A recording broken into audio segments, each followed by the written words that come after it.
رب العالمين والصلاة والسلام على سيد المرسلين نبينا وقدوتنا محمد وعلى آله وأصحابه ومن تبعهم بإحسان إلى يوم الدين. اللهم علمنا ما ينفعنا وانفعنا بما علمتنا وزدنا علما وعملا يا رب العالمين.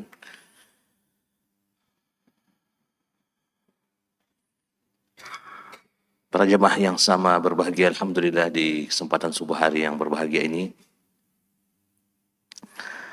kita kembali menyambung apa yang telah kita sampaikan pada pertemuan sebelumnya berkaitan dengan surat Al-Fath, surah yang bercerita tentang perjanjian Hudaybiyah, ketaatan sahabat Rasulullah dan para sahabat kepada poin-poin perjanjian, yang mana ketaatan dan komitmen kepada perjanjian Hudaybiyah itu adalah poin kemenangan.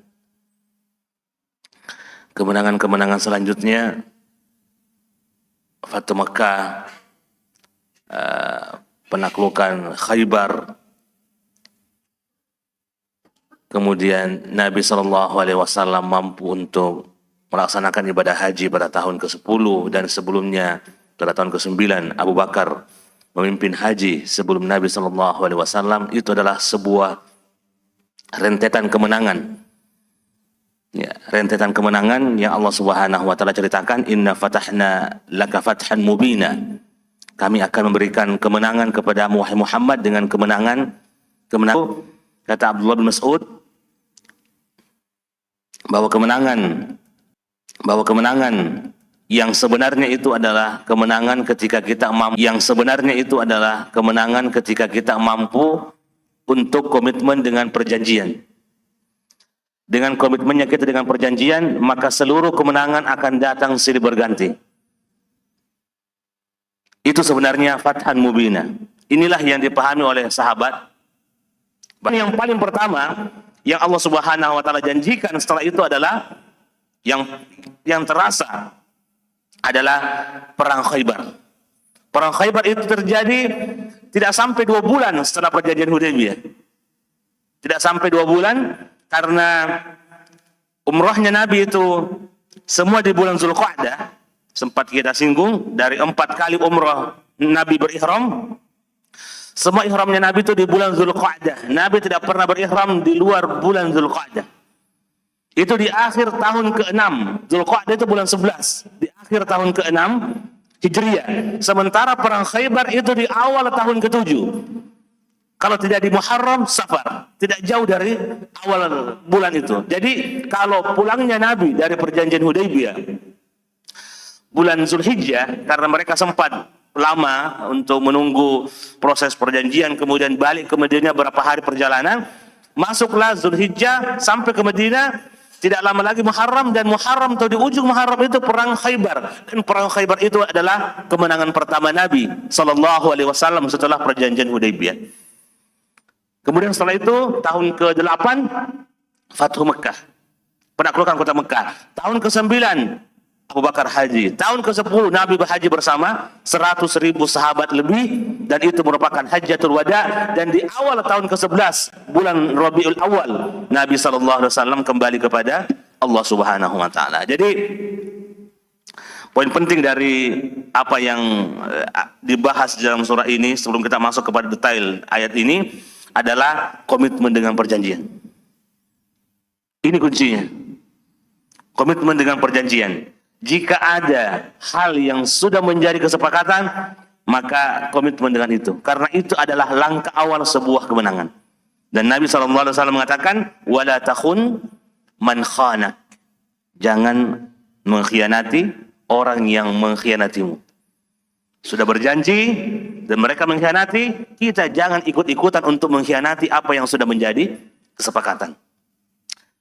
Baik, jamaah yang sama berbahagia, sudah kita bahas sebelumnya tentang ayat 10. Allah Subhanahu wa taala menceritakan tentang baiat. Ketika Nabi SAW bernegosiasi dengan orang di Mekah, Nabi mengirim utusan, di antara yang diutus adalah Utsman bin Affan untuk bernegosiasi dengan kaum musyrikin, karena Utsman adalah juga orang Quraisy dari orang dari Mekah juga. Jadi diharapkan negosiasi itu bisa berjalan lebih baik. Ya, karena orang sekampung itu lebih paham bahasa sekampungnya. Orang yang dari kabilah itu lebih mudah untuk bernegosiasi dengan beberapa hal yang mereka paham dari kebiasaan orang-orang di kampungnya. Tapi ternyata Utsman lambat, tidak ada berita yang baik. Pergi, kemudian tidak ada berita apa yang terjadi setelah Utsman pergi, dan justru berita yang tersebar bahwa Utsman itu dibunuh. Utsman itu dibunuh ketika diutus oleh Nabi SAW untuk menjadi negosiator dalam peristiwa Hudaybiyah. Tidak ada berita, lama Utsman tidak balik, dan bahkan tersiar kabar, ada kabar yang viral, kalau sekarang di medsos viral. Kalau sekarang di zaman itu ada medsos, Utsman terbunuh. Itu kabar yang tersebar. Mendengar desas-desus dari hal ini, maka Nabi SAW memanggil seluruh sahabatnya untuk mengambil perjanjian, untuk mengambil baiat. Disinilah baiat tentang setia kepada Nabi apapun yang terjadi. Ketika diminta nyawa, maka nyawa pun akan diserahkan kepada Rasulullah SAW. Itulah baiatu ar-ridwan. Kemudian perjanjian ini adalah perjanjian hidup mati untuk tetap bersama Rasulullah SAW dalam kasus Hudaybiyah ini. Kemudian Allah Subhanahu Wa Taala beralih kepada kisah lainnya. Jadi tadi ayat 10 tentang baiat. Kemudian setelah itu ayat ke-11 kita bisa melihat 11, 12, 13, 14, 15, 16 sampai 17 ini kisah setelah perjanjian. Jadi Allah membuat kisahnya tidak satu serentetan seperti itu, tidak satu paket pas. Karena ini Al-Quran, Al-Quran ini bukan kitab sejarah. Al-Quran bukan kitab sejarah. Makanya kisah itu tidak di satu tempat selesai dan tidak sesuai dengan aturan yang mungkin kita pahami. Seharusnya rentetan sejarahnya ini dulu, baru cerita dengan yang belakangan. Ini tidak. Allah Subhanahu Wa Taala menceritakan tentang baiat, setelah itu menceritakan apa yang terjadi jauh setelah baiat. Harusnya kan diceritakan dulu runut setelah baiat, bagaimana Nabi pulang di dalam perjalanan, apa yang terjadi sampai di Madinah. Itu Nabi, Allah tidak melakukan seperti itu karena ulama kita mengatakan ini Al-Quran bukan kitab sejarah. Makanya Al-Quran tidak menyebutkan tahun berapa, tidak. Ini Al-Quran bukan kitab sejarah, tapi memang dia kitab yang memuat kisah-kisah, tapi kitab sejarah detail tahunnya, harinya, jam berapa tidak disebutkan karena Al-Quran bukan kitab sejarah. Allah memberikan sebuah cerita yang sesuai dengan apa yang menjadi petunjuk, apa yang menjadi tujuan Allah dari kitab itu, adalah dijadikan sebagai hudan, petunjuk. Dan petunjuk setelah ini, jauh setelah perjanjian ini, ketika Nabi diceritakan awalnya tentang baiat, setelah itu Allah berpindah kepada cerita tentang orang-orang yang tidak ikut baiat. Padahal kan baiat belum selesai, perang ini belum selesai, tapi Allah langsung pindah kepada cerita tentang orang-orang ketika Nabi ketemu di Madinah yang tidak ikut perang, tidak ikut umroh ketika itu. Allah ceritakan kisah mereka. Padahal tadi barusan baiat, langsung lompat ke cerita orang-orang yang memberikan uzur. Ayat ke-11 Allah Subhanahu Wa Taala berfirman, sayaqulu lakal mukhallafuna minal a'rab. Orang-orang Badui, Arab-Arab kampung yang pinggiran-pinggiran di Madinah yang tidak ikut umrah, karena mereka awalnya memang ragu untuk ikut umrah. Setelah kamu pulang wahai Muhammad, mereka akan memberikan uzur kepadamu. Apa kata mereka ketika tidak ikut pada umrah Hudaybiyah? Syaghalatna amwaluna wa ahluna fastaghfir lana. Wahai Muhammad, kami sibuk dengan anak-anak kami, sibuk dengan harta kami, maka mohonkan ampun kami kepada Allah Subhanahu Wa Taala. Ini kan ceritanya lompat sampai Nabi sudah sampai di Madinah ceritanya ini. Padahal tadi baru diceritakan tentang baiat. Yaquluna bi alsinatihim ma laysa fi qulubihim. Allah langsung membongkar kedok mereka. Mereka ketika berhadapan dengan wahai Muhammad mengatakan bahwa kami disibukkan dengan harta kami, perdagangan kami disibukkan dengan kebun-kebun kami, ya istri dan anak-anak kami sibuk dengan mereka, akhirnya tidak sempat ikut dengan mereka yang dalam umrah Hudaybiyah itu. Apa kata Allah? Mereka itu Muhammad yaquluna bi alsinatihim, mereka hanya mengatakan di mulut, di lisan mereka, ma laysa fi qulubihim, tapi apa yang mereka katakan itu tidak sama dengan apa yang ada di dalam hatinya. Ya, bahaya Pak. Kalau kita hidup di zaman Nabi, berani berbohong, turun ayat.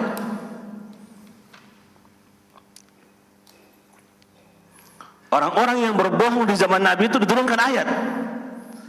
Jadi memang orang-orang yang hidup di zaman Nabi itu tidak boleh sembarangan. Kenapa? Ketika ada niat-niat yang kurang baik, ketika ada sesuatu yang kurang, ya sesuatu yang bernada negatif, kebohongan, berkhianat, maka Allah langsung menurunkan ayat. Apa kata Allah? Yaquluna bi afwahihim, yaquluna bi alsinatihim ma laysa fi qulubihim. Itu cuma ya perkataan di lidah mereka, tapi itu bukan apa yang ada dalam hati mereka. Nah, ini bahayanya kalau kita hidup di zaman Nabi, berani berbohong, turun ayat. Ya, qul, katakan kepada mereka wahai Muhammad, faman yamliku lakum minallahi syai'a. Katakan kepada mereka, siapa yang mampu memberikan, siapa yang memiliki seluruh urusan di muka bumi ini.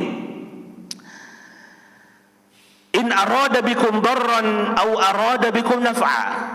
Ketika Allah menghendaki darran, mudarat, keburukan, dan ketika Allah menghendaki naf'an, kebaikan, siapa yang mampu menolak? Bukan karena harta, bukan karena anak-anak, tapi karena memang kalian tidak mau. Begitu kira-kira maknanya. Artinya kalau merasa bahwa kalian tidak mau keluar karena disebutkan ini, disebutkan itu, kalau kalian tinggalkan anak-anak kalian, tinggalkan harta kalian, apa yang berbahaya? Kalau Allah yang menentukan semuanya.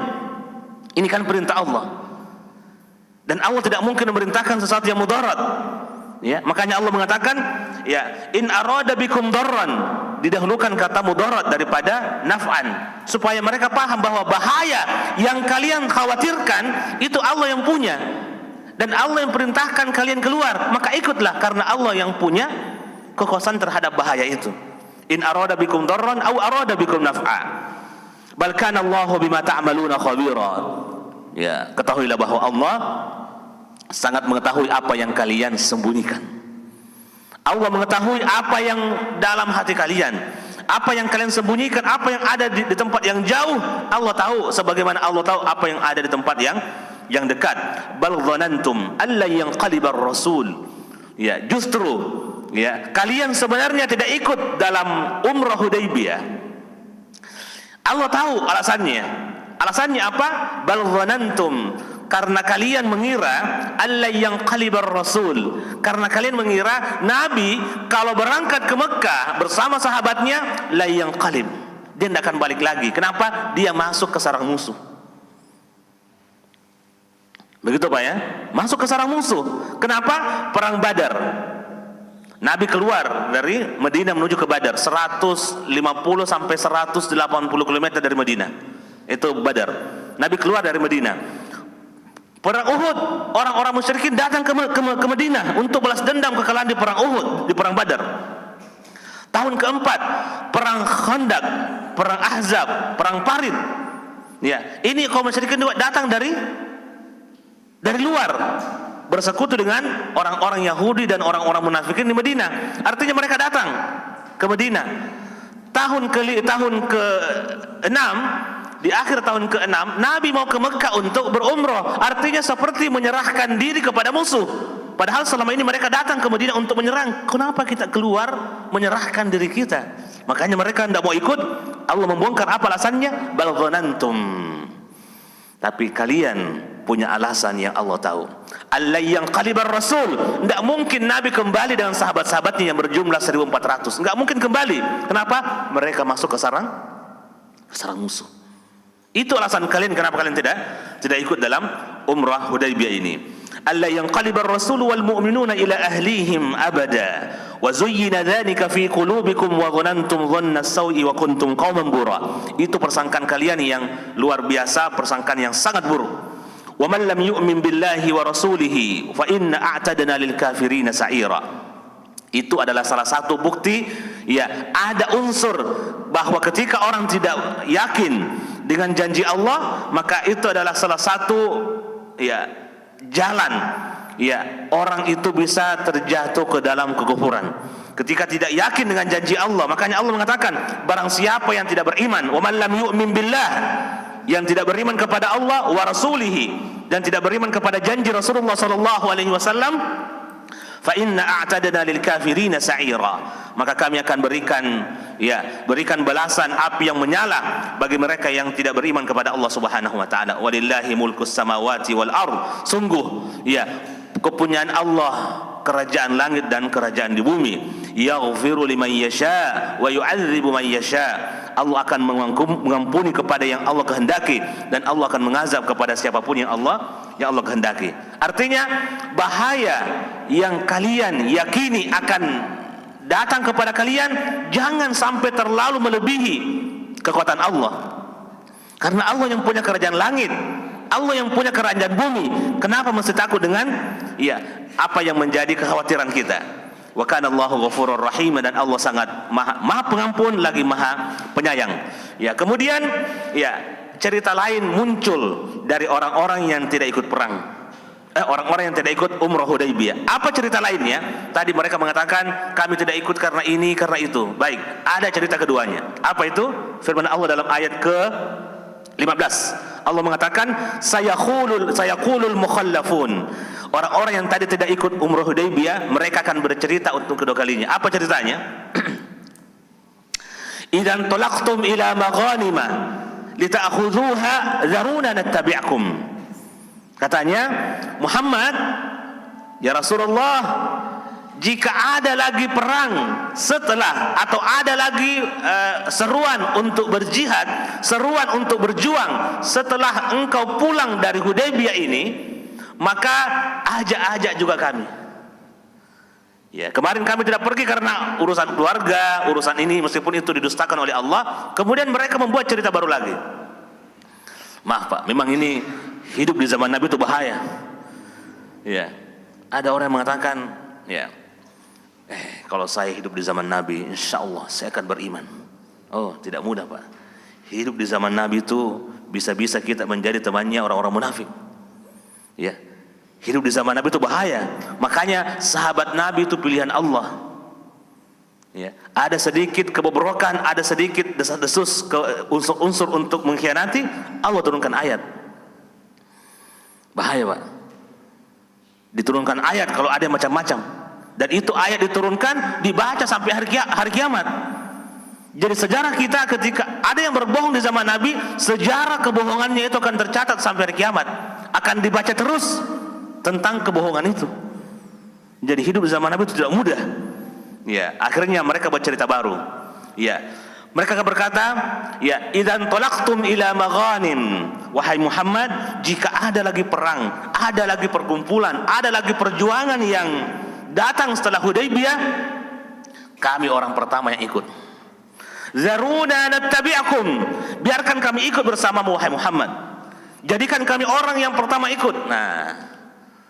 Nah Pak, orang yang sudah pernah beruzur dengan uzur yang dibuat-buat, susah untuk kita percaya untuk kedua kalinya. Susah Pak, berat. Sudah ada buktinya masalahnya. Buktinya mereka tidak ikut Umrah Hudaybiyah, dan dengan alasan yang dibuat-buat, ketika mereka mengatakan itu lagi, maka susah untuk kita percaya, dan Allah membongkar itu. Ya. Tapi Allah Subhanahu wa taala membongkar dengan bahasa yang halus. Bagaimana caranya? Kata mereka, kata Allah Subhanahu wa taala, idzan talaqtum ila maghanim, jika engkau wahai Muhammad keluar untuk mengambil maghanim. Maghanim itu dari kata ghanimah. Ketika engkau keluar untuk berperang, dan perang itu ada ghanimahnya, ada harta rampasan perangnya, maka saya ikut juga. Artinya tujuan mereka ikut perang itu adalah harta rampasan perang. Bukan perangnya, tapi hartanya yang muncul dari perang itu. Dan Allah membongkar itu. Ya, idzan talaqtum ila maghanim, ya Muhammad, kalau ada lagi perjuangan setelah ini, kalau ada kesempatan untuk ikut mengambil harta rampasan perang, kasih ikut tomang kakudong. Subhanallah. Jadi memang bahasanya tuh jelas, maghanim, ghanimah, tujuannya ghanimah, bukan yang lain. Ila maghanimah lita'khudhuha dharuna nattabi'akum. Ya, berikan kami juga space, ada slot untuk kami ikut. Subhanallah. Apa kata Allah Subhanahu wa taala? Yuriduna ayyubaddilu kalam Allah.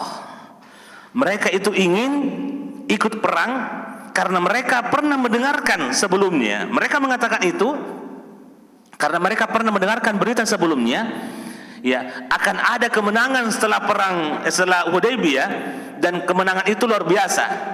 Ya, kemenangan itu luar biasa. Mereka mendengarkan itu dari desas-desus dari para sahabat, karena Allah menjanjikan kemenangan setelah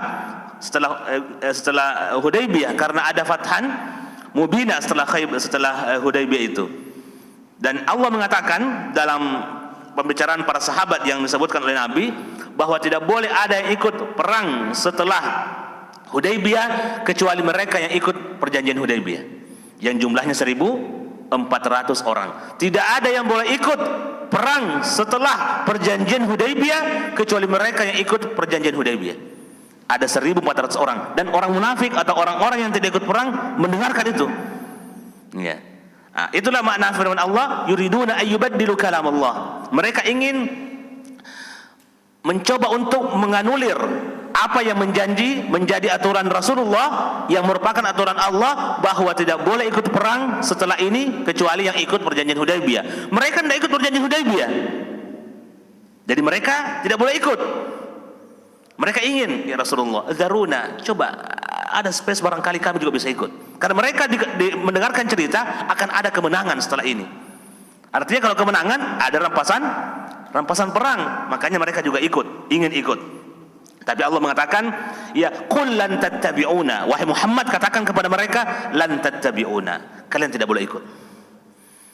Aturan Allah untuk perang yang terjadi setelah Umrah Hudaybiyah, yang boleh ikut hanyalah mereka yang ikut perjanjian Hudaybiyah yang jumlahnya 1.400 orang.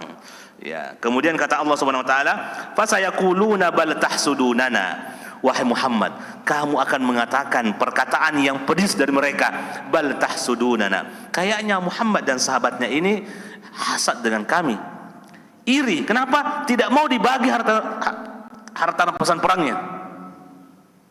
Tahsudunana, iri. Kalau kami ikut berarti kalian iri. Kalian tidak mau harta rampasan perang itu juga dibagi pada kami. Itu kata orang-orang yang tidak ikut perang. Artinya Allah bongkar detail semua yang mereka niatkan, yang mereka sembunyikan dalam hatinya. Makanya bahaya memang hidup di zaman Nabi. Dibongkar semuanya. Ya, fasayaquluna bal tahsudunana. Dengarkan Muhammad, mereka akan mengatakan setelah ini, kalian ini hasad dengan kami, kalian iri, tidak mau membagi harta rampasan perang dengan kami yang tidak ikut perang, yang tidak ikut perjanjian Hudaybiyah. Apa kata Allah Subhanahu wa taala? Bal kanu la yafqahuna illa qalila. Mereka tidak paham dari perjanjian itu kecuali sedikit. Apa yang terjadi di Hudaybiyah tidak dipahami kecuali hal-hal yang sangat sederhana dari perjanjian Hudaybiyah. Ayat ke-16. Qul lil mukhallafin. Setelah ini percakapan ketiga Nabi dengan para orang-orang yang tidak ikut perjanjian Hudaybiyah. Apa kata Allah? Qul. Jadi kalau ada dalam Al-Qur'an qul, itu perintah untuk Nabi kita Muhammad SAW, yang merupakan juga perintah kepada umatnya. Ada surah itu di ujung Al-Quran, surah apa namanya? 3 surah itu kul semuanya. Ya, itu perintah kepada Nabi SAW, tapi itu juga perintah kepada umatnya. Kul, wahai Muhammad, ayat ke-16 ya. Kul, katakanlah wahai Muhammad, lil mukhallafina minal a'rab, orang yang tidak ikut perang dari orang Arab Badui, satud'auna ila qaumin uli ba'sin syadidin tuqatilunahum aw yuslimun. Kalau kalian mau ikut perang, tunggu. Artinya kan perang yang terjadi atau perang Khaybar lah, karena 1 bulan setelah perjanjian Hudaybiyah itu Nabi di Madinah, itu langsung terjadi perang Khaybar 1 bulan setelah itu. Nah, kata Nabi, yang 1 bulan ini kalian tidak boleh ikut. yang tidak lama lagi ini, kalau ada perang setelah ini kalian tidak boleh ikut. Tapi kalau ada lagi perang yang lebih besar daripada ini, kalian boleh ikut. Diuji ininya, nyalinya. Ya, ini ada kejadian besar, ada penaklukan besar setelah Hudaybiyah. Kalian tidak boleh ikut. Itu Khaybar. 1.400 orang sahabat yang boleh ikut. Tapi jika ada perang yang lebih besar, yang kalian, yang luar biasa, Allah Subhanahu Wa Taala membahasakan dengan bahasa yang unik, yang mencoba untuk membongkar ya niat busuk mereka. Apa kata Allah? Ila qaumin uli ba'sin syadid. Kalau kalian nanti dipanggil, ada perang lagi, dan yang kita hadapi orang-orang yang bengis, orang-orang yang perkasa, uli ba's, orang-orang yang perkasa, orang yang bengis. Tuqatilunahum aw yuslimun, kalian berperang bersama kami atau mereka yang akan masuk ke dalam Islam atau menyerahkan diri. Ya, fa in tuti'u yu'tikumullahu ajran hasana. Jika kalian mau ikut berhadapan dengan orang-orang bengis, orang-orang yang memiliki kekuatan yang luar biasa, ini ulama kita di antara mereka menyebutkan perang yang dimaksud di sini adalah perang Hunain.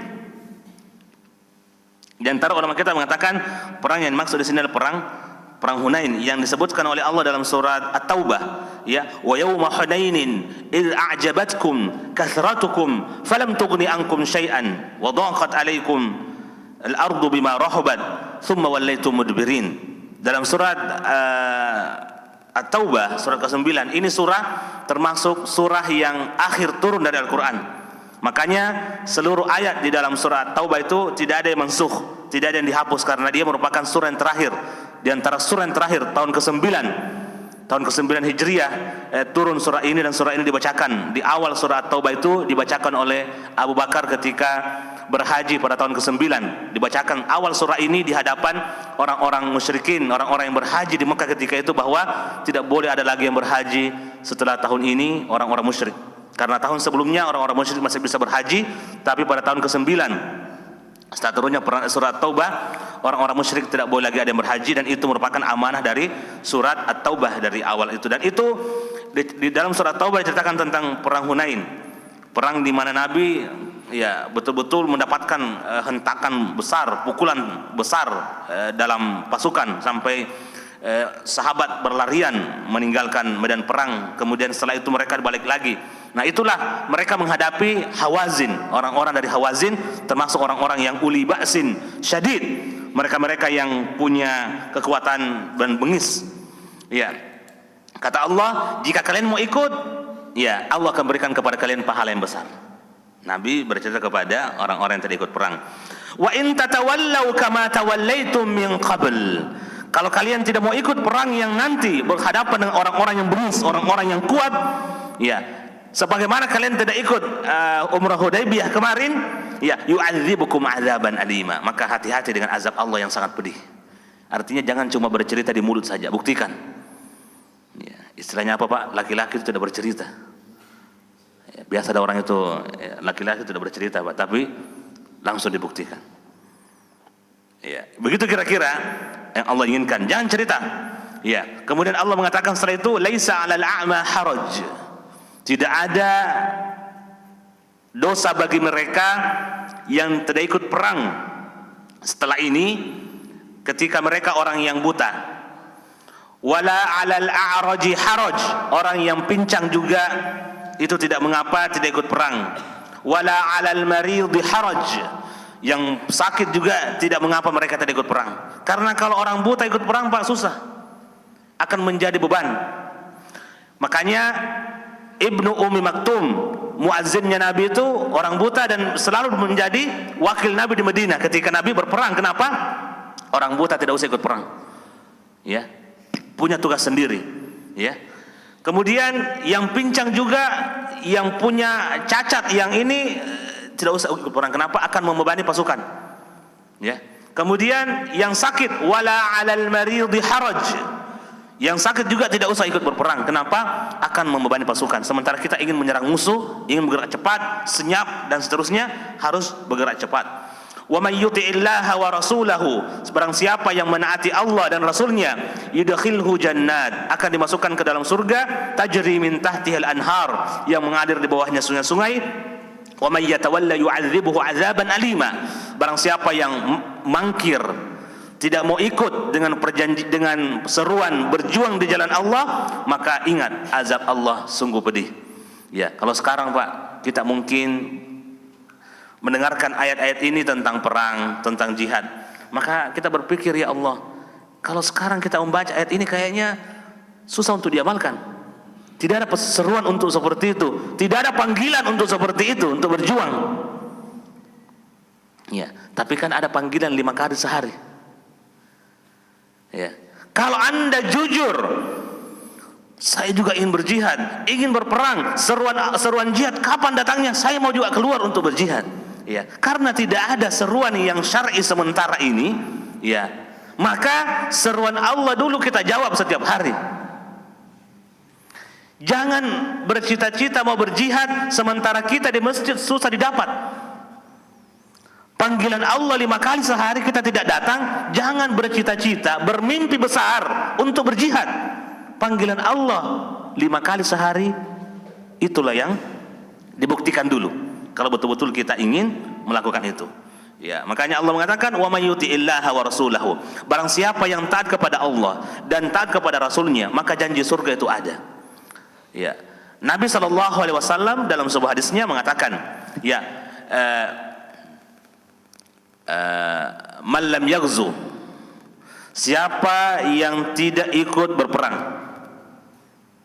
karena uzur, entah mereka ini karena sakit, karena pincang yang luar biasa, kemudian sakit dan buta, dia tidak ikut berperang. Man lam yaghzu wa lam yuhdits nafsahu wa lam yuhaddits nafsahu 'alal ghazw, dan juga tidak berniat untuk melakukan perkara itu jika ada panggilan. Artinya dia tidak berjihad. Dan juga tidak ada niat yang dipasang di dalam hatinya untuk berjihad jika ada panggilan yang syar'i. Ya, panggilan yang syar'i, ya, maka kata Nabi SAW, mata ala syu'batin minan nifaq, maka sungguh orang seperti itu mati dalam satu cabang kemunafikan. Bayangkan, Nabi mengatakan siapa yang tidak berperang, ya, kalau sekarang kita tidak berperang karena memang tidak ada panggilan syar'i untuk itu sementara ini. Ya, walam yuhaddits, dan juga tidak berniat. Ya, tidak berniat. Artinya niat pun tidak ada. Wah, ini musibah besar, Pak. Kata Nabi SAW, mata ala syu'batin minan nifaq, maka dia mati dalam satu cabang kemunafikan. Artinya kita berniat, kalau ada nanti jihad yang syar'i, ada panggilan jihad yang betul-betul syar'i, maka saya akan menjadi orang yang pertama untuk ikut. Ya, itu niat. Tapi jika niat pun tidak ada, maka itu adalah tanda-tanda kemunafikan. Ya, tanda-tanda kemunafikan. Ya, kemudian setelah itu Allah Subhanahu wa taala berfirman, laqad, berapa menit lagi syuruk ya? Berapa menit lagi? Artinya sekarang sudah syuruk ya? Belum ya? Sebelum jam 6, Dik? Mudah-mudahan kita bisa sambung lagi sedikit. Laqad radiyallahu 'anil mu'minina. Ini tentang, jadi Allah itu bercerita tentang tadi innal ladzina yubayyi'unaka, tentang bai'at. Kemudian setelah itu Allah berpindah kepada cerita setelah bai'at. Kemudian Allah pindah lagi ke bai'at. Ya, Allah punya tujuan, bukan ini Al-Qur'an bukan untuk bercerita tentang sejarah secara detail, tapi Allah punya petunjuk. Ada hal yang Allah ingin berikan dalam setiap ayatnya, meskipun tidak sesuai dengan alur cerita menurut kita sebagai manusia. Ya, Allah mengatakan kembali kepada baiat. Laqad radiyallahu 'anil mu'minina idh yubayyi'unaka tahta asy-syajarah. Sungguh Allah telah ridha kepada orang-orang beriman yang berbaiat kepada Nabi di bawah pohon. Ya, pohon ini ada yang mengatakan pohon sidr. Ya, pohon sidr itu ya pohon yang biasa ada di padang pasir, yang biasa keluar dari pohon itu buah, nama buah sidr. Ya, itu kami dulu biasa ketika masih tinggal di Medina, di pasar-pasar itu ada musimnya, ada buah sidr dijual di pasar buah itu. uh, ya ternyata dari situlah kemudian ada madu sidr yang mahal, yang kemudian juga disebutkan di dalam surat Saba tentang kaum Saba, ya, tentang buah sidr yang biasa mereka panen ketika itu. Intinya di bawah pohon, dan pohon ini disebut, sebagian ulama mengatakan pohon sidr.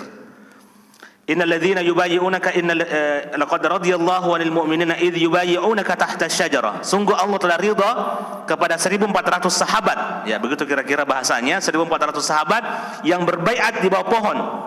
Fa'alima ma fi qulubihim. Allah tahu apa yang ada dalam hati mereka. Orang munafik Allah tahu, Allah bongkar. Orang beriman Allah tahu isi hatinya, Allah sampaikan. Apa kata Allah?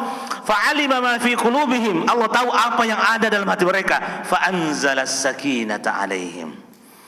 Karena mereka jujur dengan baiatnya, Allah tahu kejujuran mereka. Apa kata Allah? Fa'anzalas sakinata 'alaihim. Ada ketenangan. Tapi orang yang jujur itu tenang. Ya. Makanya Nabi dalam hadisnya itu as-sidqu tuma'nina. Ya, as-sidqu tuma'nina. Jujur itu membawa kepada ketenangan. Kalau ada orang yang tidak jujur, tidak tenang, Pak. Gusar, gelisah, mencari 1001 alasan agar bisa menutupi kebohongannya. Ya, makanya Nabi mengatakan as-sidqu tuma'nina. Ya, as-sidqu tuma'nina, kejujuran itu adalah ketenangan di dalam hati. Kalau kita jujur, insya Allah tenang, dan kita yakin dengan janji Allah Subhanahu wa Ta'ala. Makanya Allah mengatakan fa'anzalas sakinata 'alaihim. Allah menurunkan ketenangan pada hati sahabat, wa athabahum fathan qariba, dan Allah membalas apa yang menjadi kejujuran dalam hati mereka dengan fathan qariba, dengan kemenangan yang dekat. Ya, ulama kita mengatakan salah satu di antara kemenangan yang dekat adalah kemenangan di perang Khaybar, 1 bulan lebih setelah perjanjian Hudaybiyah. Wa maghanim katsiratan ya'khudhunaha, dan ghanimah, harta rampasan perang yang akan mereka ambil dari perang Khaybar itu. Ya, wa kana Allahu azizan hakima, dan kita pernah singgung bahwa perang Khaybar itu termasuk perang yang sangat lama, perang yang berlangsung sekitar 6 bulan, karena Nabi menaklukkan benteng-benteng yang di dalamnya ada orang-orang Yahudi. Ada 1 benteng itu 1 bulan baru ditaklukkan.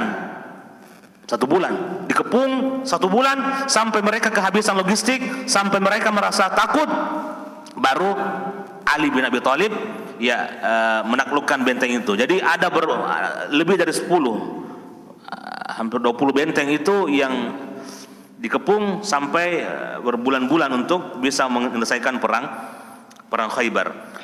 Kemudian Allah mengatakan wa'adakumullahu maghanima katsiratan ta'khudhunaha fa'ajjala lakum hadhihi wa kaffa aydiyan nasi ankum. Allah memberikan janji kepada sahabat Nabi sallallahu alaihi wasallam tentang harta rampasan perang, ya, dan Allah Subhanahu wa taala menjadikan orang-orang musyrikin di Mekah dengan perjanjian Hudaybiyah tidak mampu berbuat apa-apa karena perjanjian itu. Makanya Allah menahan kebengisan mereka, tangan-tangan mereka untuk berperang dengan perjanjian Hudaybiyah. Walitakuna ayatan lil mu'minina wa yahdiyakum siratan mustaqima. Itu salah satu tanda kekuasaan Allah dari perjanjian Hudaybiyah, agar menjadi jalan untuk menuju jalan yang lurus, siratan mustaqima, menuju kemenangan dari Allah Subhanahu wa taala. Wa ukhra lam taqdiru 'alaiha qad ahata Allahu biha.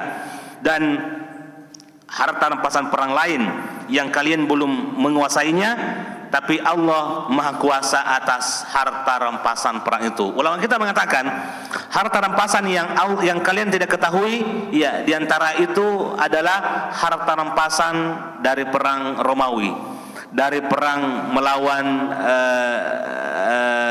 orang-orang Majusi.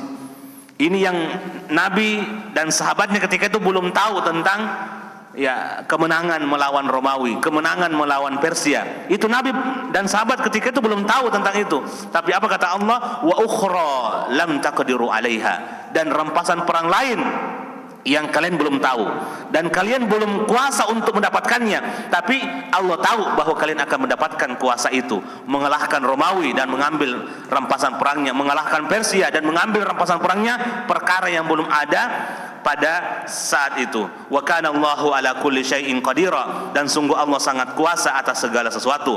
Walau qatalakumul ladzina kafaru lawallawul adbara thumma la yajiduna waliyyan wala nasira. Kata Allah Subhanahu wa taala, jika terjadi perang ketika kalian umrah, jika terjadi perang, ini kan Allah mengatakan ada perjanjian Hudaybiyah, tapi kata Allah, walau qatalakumul ladzina kafaru, jika terjadi perang pada saat itu, misalnya jika terjadi perang pada saat perjanjian Hudaybiyah, kata Allah Subhanahu wa taala, lawallawul adbar, pasti orang-orang kafir itu lari terbirit-birit. Ini Allah menceritakan, jika terjadi perang di Hudaybiyah, maka sungguh orang kafir akan lari terbirit-birit. Lawallawul ladzina kafaru lawallawul adbar. Ya, mereka akan lari terbirit-birit. Ya, thumma la yajiduna waliyan wala nasira, dan mereka tidak akan mendapatkan penolong dan pelindung ketika terjadi perang pada saat itu. Jadi Allah membuat sebuah kejadian, perjanjian Hudaybiyah terjadi. Jikapun kata Allah terjadi perang ketika itu, maka sungguh kalian akan menang. Ya, kenapa? Sunnatullah. Nah, ayat setelahnya, sunnatullahi allati qad khalat min qabl. Sunnahnya Allah, ya, sebuah ketetapan Allah yang sudah terjadi pada kali sebelumnya. Walan tajida li sunnatillahi tabdila, dan engkau tidak akan mendapatkan kesalahan dalam ketetapan Allah. Ketika kalian berhadapan di perang Badar, kalian menang. Ketika kalian berhadapan di perang ini, kalian menang, dan itu sunnah Allah. Kalaupun terjadi perang pada saat itu, maka kalian akan menang. Kata Allah Subhanahu wa taala. Ini barangkali yang bisa kita sampaikan pada kesempatan ini. Satu halaman terakhir ini dari ayat ke-24 sampai ke-29. Di ayat terakhir itu Muhammadur Rasulullah. Mudah-mudahan kita bisa selesaikan satu halaman setengah ini pada pertemuan berikutnya. Semoga Allah Subhanahu wa taala menjadikan kita orang-orang yang mampu menepati janji, ya, mampu komitmen dengan kesepakatan, karena itu adalah tanda-tanda orang beriman. Adapun orang-orang munafik, maka ketika mereka berjanji, mereka diminta komitmennya, maka mereka akan berkhianat. Ya, akan berkhianat dan akan mendapatkan balasan yang disebutkan oleh Allah, la'adzabana alladzina kafaru minhum adzaban alima, akan mendapatkan azab yang pedih. Semoga Allah Subhanahu wa taala memberikan keberkahan kepada kita semua. Ya, saya berikan kesempatan untuk pertanyaan. Ya.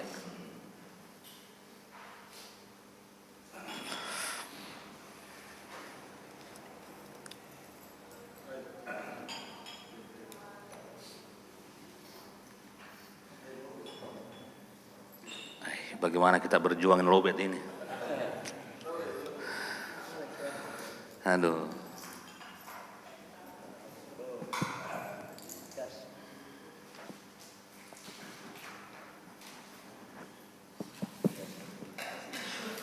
Cek satu.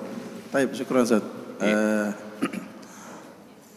Saya dari menganalisa tadi penyampaian Ustaz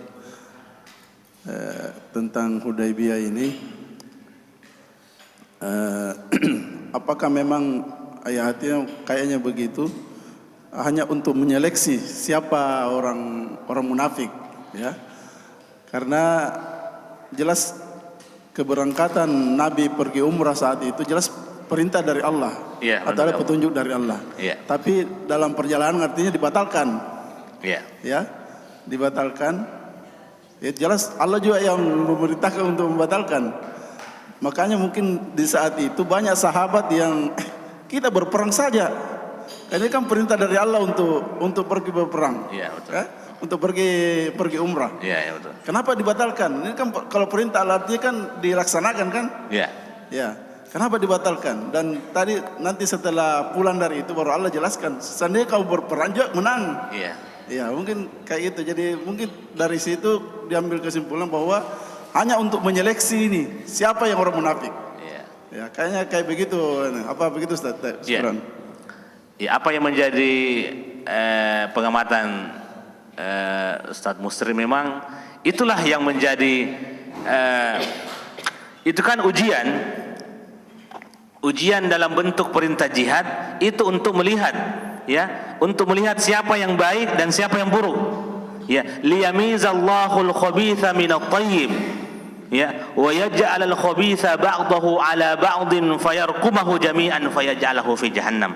Dalam kisah dalam surah Al-Anfal, dalam perang Badar juga kan demikian.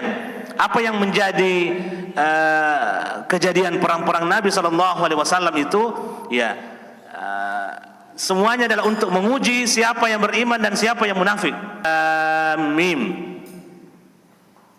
Hasiban nasu ay yutraku ay yaqulu amanna wa hum la yuftanun wa laqad fatanna alladhina min qablihim fala ya'lamanallahu alladhina sadaqu wa la ya'lamanal al-kadhibin. Allah Subhanahu wa taala membuat syariat untuk mengetahui siapa yang benar, siapa yang jujur. Karena ini kehidupan adalah ujian. Artinya sama dengan tapisan. Orang kalau menapis, ya, yang lewat itu, ya, yang bersih-bersih, yang tinggal ini yang kotor. Ini memang tidak lolos ujian. Begitulah syariat jihad, syariat Allah dalam kehidupan kita sehari-hari.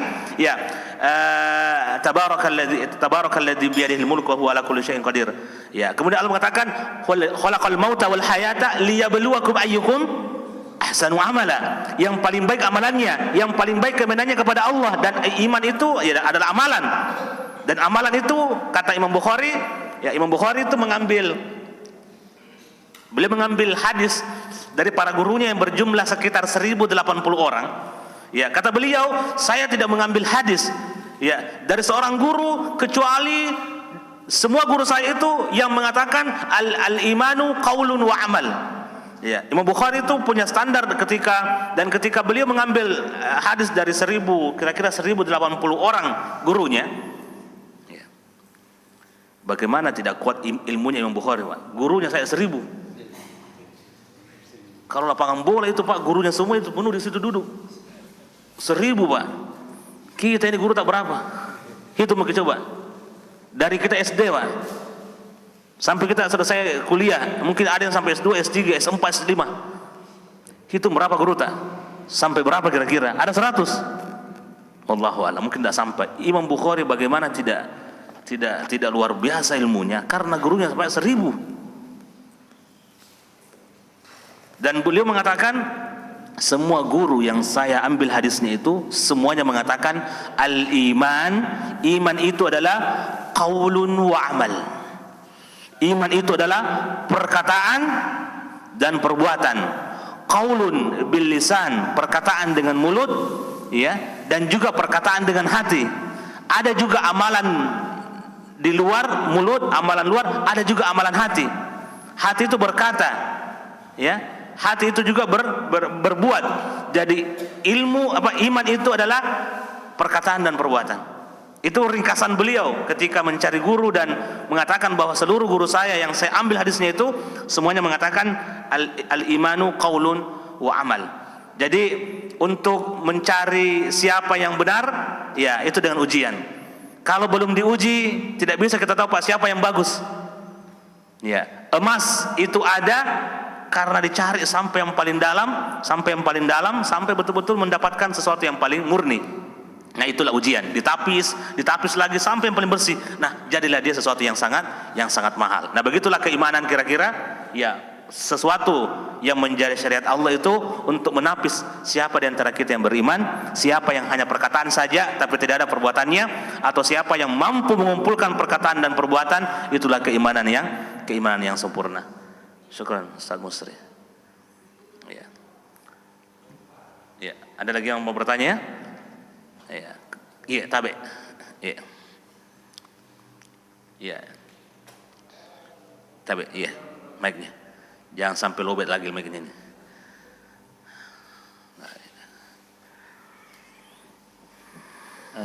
Terima kasih, Ustaz. Jadi saya cuma mau konfirmasi, Ustaz, atau memvalidasi, yeah, yang insight yang saya dapat. Jadi kan tadi bisa dibilang disimpulkan dalam surah tadi ada perintah jihad dan tak filter ke orang-orang yang orang munafik sama orang beriman.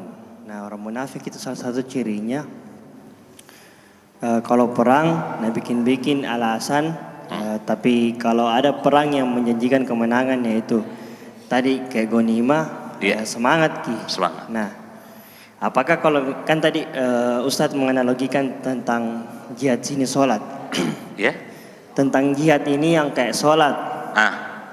Kalau paling dekat misalnya kita Ustadz, apakah juga salah satu tanda kemunafikan itu atau benih kemunafikan kalau ada orang yang kalau masalah dunia semangat tapi kalau masalah misalnya kajian gitu, atau paling kecil perintah ajakan kajian, tapi kalau ada urusan dunianya nalalaikan Ya. Nah, itu satu Ustaz. Yang kedua, apakah memang termasuk juga kesalahan atau tanda kemunafikan atau semacamnya kalau misalnya dia beribadah motivasi dunia begitu Ustaz? Masya Allah. Siapa nama tak? Kuliah, bekerja, bisnis sekarang Ustaz. bisnis. Ya, semoga lancar bisnisnya insya Allah. Ya. Ya, bisa membiayai jihad insya Allah. Tapi salat jamaah dulu ya, karena biasa ada orang berkeluar berjihad baru tidak pernah muncul di saf salat berjamaah. Wah, jangan harapkan jihad dari mereka. Ya, panggilan Allah saja 5 kali tidak bisa. Ya, baik. Sederhana, tujuan dunia dalam sebuah pekerjaan, ya, apakah disalahkan? Ya, apakah disalahkan tujuan dunia dalam sebuah pekerjaan? Jika pekerjaannya murni memang untuk dunia dan niatnya dunia, itu tidak salah. Jika memang itu pekerjaan dunia, berdagang, intinya sesuatu yang pure, murni dunia, dan dia betul-betul profesional di situ, itu urusannya dia, dan itu adalah sesuatu yang diharapkan. Dan Allah mencintai idza amila ahadukum amalan asbatahu. Jika bekerja betul-betul telaten, ulet, itu Allah cinta, suka orang-orang yang profesional dan bekerja. Nah, ketika ada amalan, di situ ada akhiratnya. Apakah boleh orang berniat dunia juga di situ? Ya, saya sebutkan ke cerita. Ini cerita yang saya ingat, ini cerita dari tabi'in yang mulia, atba'ut tabi'in yang mulia yang bernama Sufyan Ats-Tsauri. Sufyan Ats-Tsauri ini yang kami ingat, beliau itu termasuk satu zaman dengan Imam Malik. Bahkan disebutkan dalam biografi beliau, beliau ini wafat sama-sama tahunnya dengan Imam Malik, 179 Hijriah.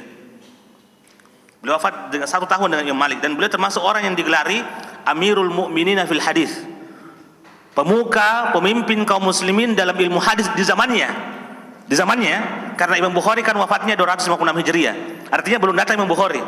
Imam Malik itu wafat tahun 179 Hijriah, dan Sufyan Ats-Tsauri juga wafat tahun 179 Hijriah. Dan beliau diberikan gelar Amirul Mu'minina fil Hadis. Beliau ini menceritakan kisahnya menuntut ilmu. Ya, beliau menceritakan bahwa kunna natlubul hadis lid dunya. Mungkin begitu kira-kira, saya mencoba untuk menyederhanakan bahasanya. Kata beliau, kami dulu itu menuntut ilmu hadis untuk mencari ketenaran. Kenapa mencari ketenaran? Karena di zaman itu kan zamannya awal dinasti Abbasiyah. Karena dinasti Umayyah itu 132 Hijriah selesai. Setelah itu dinasti Abbasiyah yang berlangsung sampai 656 Hijriah, sekitar 500 tahun. Di awal-awal dinasti Abbasiyah, beliau ini lahir dan menuntut ilmu. Dan di awal dinasti Abbasiyah itu, ilmu hadis menjadi ilmu yang viral. Supaya kita paham kenapa beliau mengatakan ini. Ilmu hadis di zaman itu menjadi ilmu yang viral dan dicari. Sampai-sampai para ulama kita dalam biografi mereka kayak Imam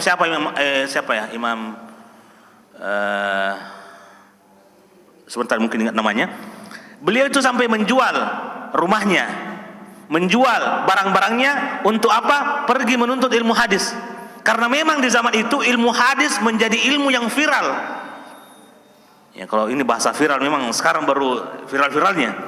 Tapi kalau di zaman itu ilmu hadis menjadi ilmu yang ujung barat ke ujung timur itu orang mencari hadis di zaman itu. Makanya memang di zaman ini tahun ke-200, 300 itu memang abad keemasannya hadis. Disinilah ilmu sanad. Ilmu sanad itu betul-betul berjaya. Karena ilmu di zaman itu baik ilmu tafsir itu pakai sanad. Karena perkataannya para tabi'in, atba'ut tabi'in, nabi dan para sahabat, itu mereka nukil tafsirnya dengan sanad. Jadi ilmu sanad itu luar biasa. Abad kedua, tiga, empat, ujung ilmu yang dengan sanad itu abad keempat itu ujungnya. Abad kelima sudah mulai hilang itu ilmu sanad dalam kitab-kitab ulama kita. Tapi kalau kitab yang ada di abad kedua, ketiga, empat itu biasanya masih bersanad. Nah, jadi ilmu sanad atau ilmu hadis yang ada di zaman itu ilmu yang sangat viral.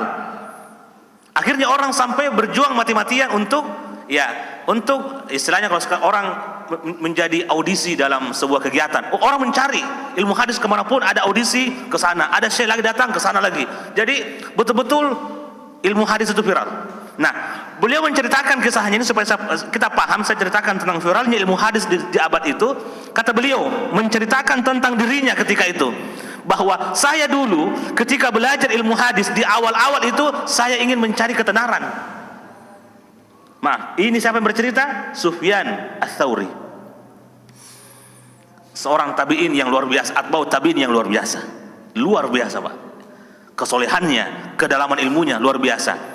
Ya, seandainya beliau juga punya madhab fikih, beliau juga punya madhab Ats-Tsauri sebenarnya, tapi tidak ada yang menyebarkan madhabnya. Kan beliau juga punya pandangan tentang beberapa hal fikih, tapi tidak disebarkan oleh murid-muridnya. Kenapa sekarang ada madhab Syafi'i, Hanafi, Hambali?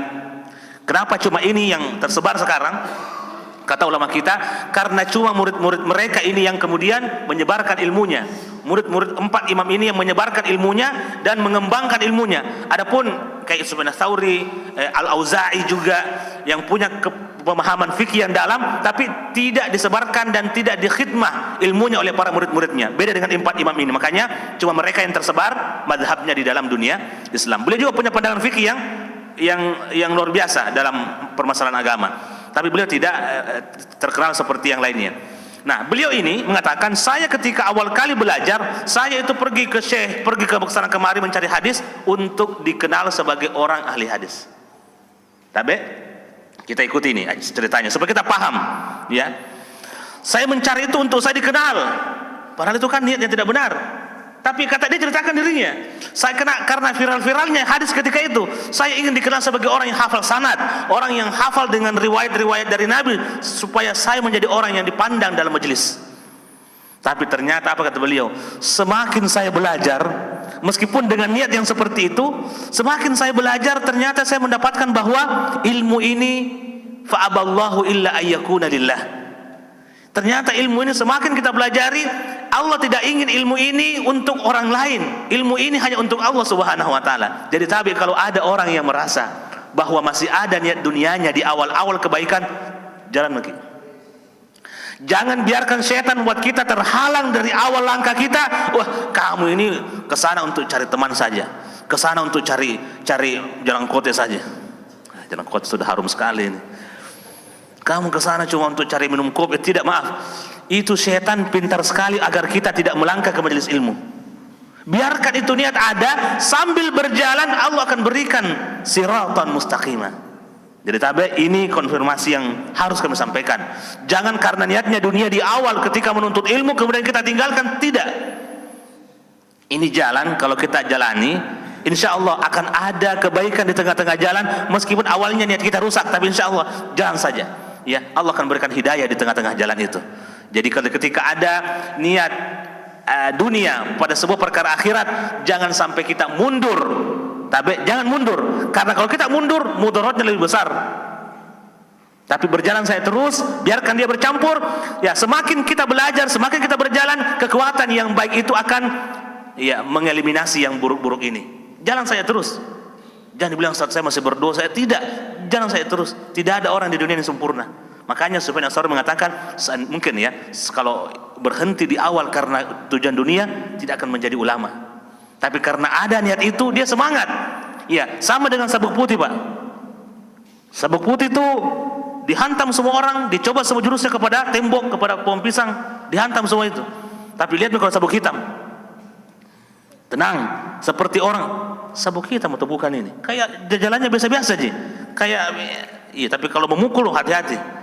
Itu kalau sabuk hitam. Dan tidak mungkin sampai di sabuk hitam kalau dia tidak melewati sabuk putih. Artinya sabuk putih itu masih kesana kemari pukul-pukul. Biarkan dia berjalan terus.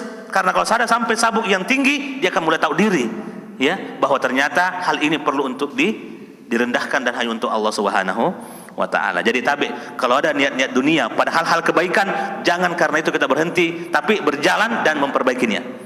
Itu barangkali yang bisa saya berikan. Ya. Tabi. Bismillahirrahmanirrahim. Apakah dibenarkannya alasan ketidakadilan untuk orang memberontak atau berperang seperti KKB lah di Papua, ya? Iya.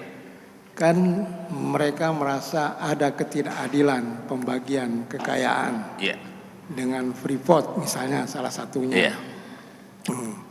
Dieksploitasi sedemikian rupa sehingga dia merasa termiskin terus. Dan dia melakukan perang, bisa memberontak. Kalau dengan alasan seperti itu kemudian dia berhadapan-hadapan dengan pihak TNI, yeah, dan apakah kalau ada pihak TNI yang gugur itu masuk dikategorikan syahid atau tidak, begitu? Nah, satu alasan ketidakadilan itu bisa menjadi masyarakat atau orang untuk berperang, apakah dibenarkan atau tidak? Demikian. Ya. Masya Allah. Ini pertanyaan KKB ini. Lama juga kasus ini Pak ya. Sampai sekarang belum selesai. Ya. Artinya memang kasus ini ya banyak pemeran di dalamnya. Kalau satu orang ya barangkali selesai nih. Tapi karena mungkin banyak faktor akhirnya tidak selesai. Tapi permasalahan kita bukan di situ. Apakah jika seorang TNI berperang di daerah konflik seperti itu dan meninggal, apakah dikatakan syahid? Ada sebuah hadis dari Nabi Shallallahu Alaihi Wasallam. Kan jihad itu ada beberapa jenisnya. Ada jihad karena difa'i, jihad mempertahankan ya. Jadi kita diserang, kita bertahan, namanya jihad difa'i. Nah ini jika betul ada hak kita, maka yang meninggal dengan niat mempertahankan itu adalah syahid. Makanya orang yang mempertahankan hartanya dan meninggal karena dibegal, maka itu syahid. Tapi ini orang yang meninggal mempertahankan hartanya, dia pertahankan sepeda motornya, dia pertahankan HP-nya sampai dia dibegal dan dibunuh, itu syahid. Ya, makanya Nabi mengatakan man qutila duna malihi fahuwa syahid. Siapa yang dibunuh karena mempertahankan hartanya, maka dia syahid. Dia syahid. Siapa yang tenggelam, maka dia syahid. Ya, kalau orang-orang yang tenggelam di kasus banjir kemarin di Sumatera Barat, Sumatera Utara dan Aceh, semoga Allah menerima para syuhada kaum muslimin. Ya, jika dia tenggelam ya dalam hal itu, maka dia syahid. Karena Nabi pernah mengatakan, siapakah yang syahid dalam pandangan kalian? Nabi bertanya kepada sahabat, siapa yang kalian anggap syahid? Ya, kata sahabat, yang syahid itu yang berjuang di medan fisabilillah. Ya, kata Nabi SAW, tidak. Syahid itu adalah sebutkan sekitar 4-5, di antaranya tadi orang yang tenggelam, orang yang sakit perut, orang yang keruntuhan batu atau benda berat, dan orang yang mempertahankan hartanya karena mempertahankan itu karena itu hak miliknya. Nah, ada sebuah hadis lagi, itu namanya jihad mempertahankan difa'i. Ada namanya jihad hujumi, jihad menyerang. Nah, ini yang terjadi di zaman Nabi, mempertahankan diri itu di perang Uhud, meskipun itu ada versi Khandaq itu juga mempertahankan diri, tidak keluar dari Madinah. Tapi kalau perang Badar, perang yang lainnya itu keluar, Nabi keluar dari Madinah, itu menyerang. Nah, jihad menyerang ini Nabi SAW mengatakan dalam hadisnya, idzastumfirtum fanfiru. Jika kalian diminta untuk keluar berperang, maka berperanglah. Artinya ada perintah untuk keluar. Nah, mereka ini kan diperintah. Ya, meskipun secara hukum syar'i bukan jihad secara syar'i, ya, bukan jihad secara syar'i, tapi dia jihad, dia sedang berada dalam tugas. Berada dalam tugas, ya, semoga Allah Subhanahu wa taala menjadikan mereka jika itu adalah melaksanakan tugas mulia dan juga diikutkan dengan niat mempertahankan agamanya, ya semoga itu menjadi sebuah bagian dari, semoga kita tidak mengatakan itu, tapi semoga Allah menerima niat-niat baik mereka dari para tentara kita. Nah, kezaliman yang terjadi, ya mereka dizalimi, akhirnya mereka memberontak. Kezaliman yang terjadi, apakah itu tidak menjadi sebuah masalah? Ya, kezaliman yang terjadi memang ini, maaf Pak, kezaliman itu bukan sekarang saja, dari dulu. Ya, dari dulu ada. Ya, tidak pernah akan selesai kezaliman itu. Dan kezaliman yang terjadi di sana, ya yang bertanggung jawab, ya adalah mereka-mereka yang menjadi pemimpin. Ya, apa yang terjadi di sana Pak adalah bagian dari kebijakan-kebijakan para pemimpin. Jadi menjadi pemimpin itu tidak mudah. Ya, kalau kita mendapatkan pahala, panen pahala gitu. Tapi kalau kita mendapatkan pelanggaran dan dengan itu kita mendapatkan dosa, maka kita akan panen dosa.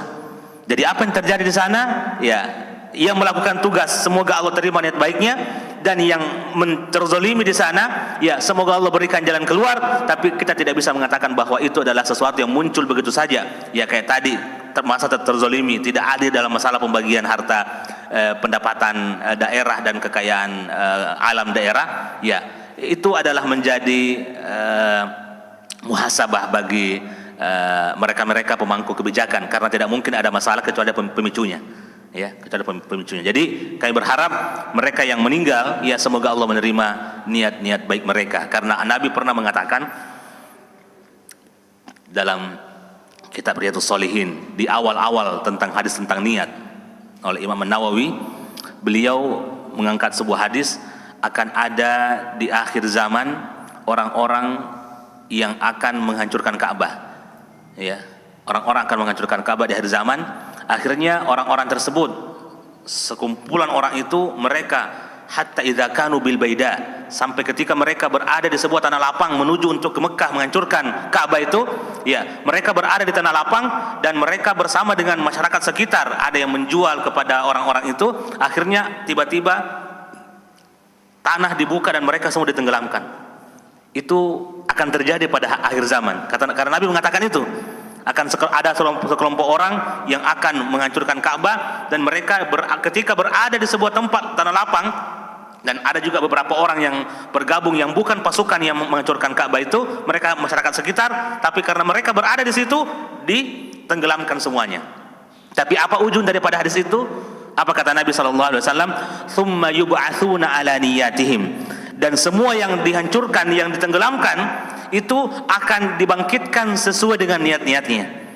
Yang tadi ingin menghancurkan Ka'bah, niatnya itu yang akan didapatkan. Tapi orang yang datang ke situ untuk menjual makanan, penduduk sekitar yang tidak ada niat untuk membantu, hanya untuk menjual makanan, menyiapkan mungkin penginapan, memberikan, bukan sesuatu yang membantu, tapi sekedar melakukan aktivitas sehari-hari. Tapi mereka berada dengan orang-orang jahat, dihancurkan juga. Tapi kata Nabi, mereka dibangkitkan sesuai dengan niat-niat mereka. Makanya ini pentingnya kita memperbaiki niat. Tapi sekali lagi, untuk masalah menuntut ilmu, masalah-masalah kebaikan, jika ada niat yang rusak dari awal, tidak apa-apa. Yang penting jalan terus, perbaiki niatnya sambil kita berjalan. Semoga niat baik mereka diterima, Pak. Ya, orang yang terzalimi juga semoga mendapatkan jalan keluar dari permasalahannya. Dan disinilah pemimpin punya peran yang sangat besar dan harus bijaksana dan tidak membabi buta. Makanya 7 golongan yang Allah lindungi pada hari kemudian. Siapa diantaranya? Pemimpin yang adil. Dan tidak mudah Pak menjadi pemimpin yang adil. Ya, tidak mudah, karena dia mempertanggungjawabkan seluruh orang yang berada di bawahnya. Ketika dia mendapatkan naungan Allah dengan arsy-Nya pada hari kemudian, maka itu balasan yang tidak biasa, karena memang berat untuk menjadi pemimpin yang adil. Itu barangkali Pak apa yang bisa kami sampaikan. Semoga cukup ini barangkali. Sudah dingin menanti itu di belakang. Ya, subhanakallahumma bihamdik asyhadu an la ilaha illa anta astaghfiruka wa atubu ilaik. Wa sallallahu wa sallim ala nabiyyina Muhammadin wa akhiru da'wana alhamdulillahi rabbil alamin. Assalamualaikum warahmatullahi wabarakatuh.